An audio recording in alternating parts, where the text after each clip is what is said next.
The man, the myth, the legend, the one and only Willi Smith, the creator of streetwear as fashion, and also the changer of fashion as we know it. Willi Smith was born February 29th, 1948 in my hometown of Philadelphia, Pennsylvania, and he was born to an ironworker father and a homemaker mother, and his grandmother actually had a couple of friends who were working in the fashion industry that he later would end up becoming connected to. He went to Mastbaum Technical High School, and then later in 1965 went on to go to Parsons to work under Arnold Scassi, who he actually was connected with via his grandmother. So Willi Smith was at Parsons from 1965 until 1967, and then ultimately he left to pursue his own solo design ventures. And in doing so, began to get inspired by what people were wearing on the street, what everyday people were wearing, walking down the street, wearing the subway, and riding the bus in New York City. And from there, that's where the inspiration began to grow. Now, granted, he did work with Digits, which is a sportswear brand between 1969 and 1973, but he left Digits, and then soon thereafter, Digits itself actually folded. But the big moment came in 1976.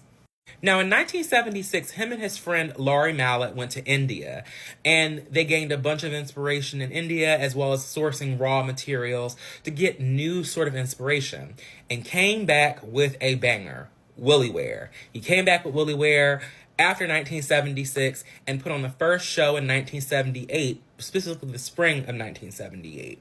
And from that point, it became history. Willi Wear was revolutionary in the late 70s and early 1980s because it took fashion and made it relatable to the average everyday person.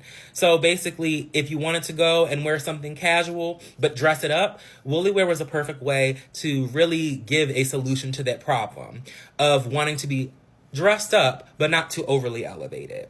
In addition to that, also, Willi Smith did something that many designers don't do and haven't done in a very long time.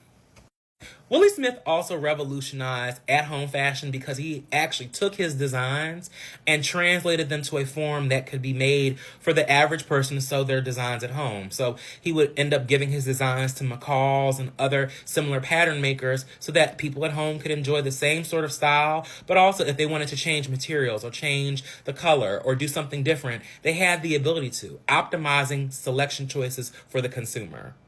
Willi Wear, with its focus on affordability and natural fibers, was the optimal choice, and great collections from 1982 to 1986 helped to cement the legacy of the brand, where it ultimately sold over $25 million worth of merchandise in 1986. Unfortunately, on April 17, 1987, Willi Smith passed away at the age of 39 from pneumonia as a complication of HIV/AIDS. And his sister, Tukey Smith, as well as his good friend Laurie Mallet, they tried to keep the business going, and sales began to decline in 1988 and in 1989, although stores were open in Paris as well as in New York City. By 1990, however, the entire business ceased to exist, and it was liquidated under a Chapter 11 bankruptcy. Willi Smith's legacy still continues to live on, however, in other designers' works and also in other fashion houses such as Loire, Telfar, Pure Moss, for just to name a few. But it's not just the clothing or the brands where that legacy continues to exist and continues to thrive.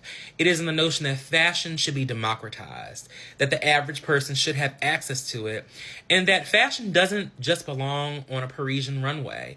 It also belongs on the street, living colorfully as we all do day to day.